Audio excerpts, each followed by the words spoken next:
जीवन में एक बार ऐसा दौर आया जब मैं बैंकरप्ट हो गया, दिवालिया हो गया। मेरी बनाई हुई कंपनी घाटे में चली गई, करोड़ों का कर्जा चढ़ गया, मेरा व्यक्तिगत बैंक बैलेंस जीरो यानी शून्य हो गया। कमाई के सब जरिए बंद थे और सरकार की तरफ से घर पर कुर्की के छापे लग गए। यह बात धीरूभाई को पता चली। बिना किसी से पूछे या जाने उन्होंने अपने छोटे बेटे और मेरे मित्र अनिल से कहा, इसका बुरा वक्त है, इसे कुछ पैसे दे दो। अनिल ने मुझे आकर ये बताया, देखो सज्जनों, जितना वो देना चाह रहे थे उससे मेरी सारी दुविधा और परेशानियां खत्म हो जाती। उनकी उदारता पर मैं भावुक हुआ, लेकिन मुझे लगा कि मैं उनकी उदारता को स्वीकार न कर पाऊंगा। ईश्वर की कृपा रही और कुछ संकट के दिनों के बाद समा बदला, काम मिलना शुरू हुआ और धीरे धीरे मैं अपने सारे कर्जे उतार पाया।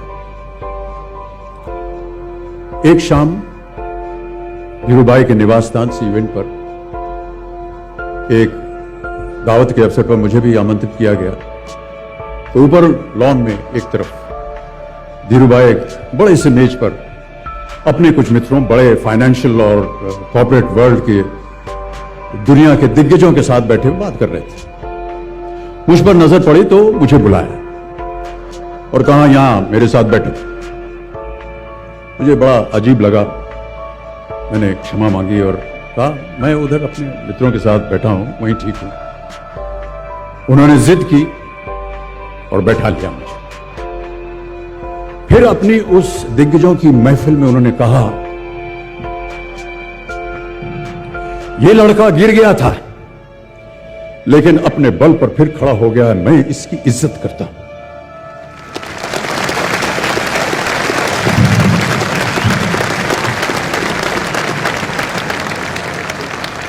उनका ये व्यवहार और उनके वो शब्द मेरे लिए उस धनराशि से हजारों गुना ज्यादा मूल्यवान थे, जितना कि वे मुझे मेरी संकट से बाहर आने के लिए देने के लिए तैयार थे।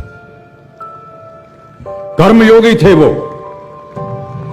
कहते थे, ईश्वर ने हमें दो मार्ग दिए हैं उन तक पहुंचने के लिए, एक भक्ति और ध्यान का और दूसरा कर्म और ज्ञान का। मैं दूसरे मार्ग पर चलने वाला इंसान हूं।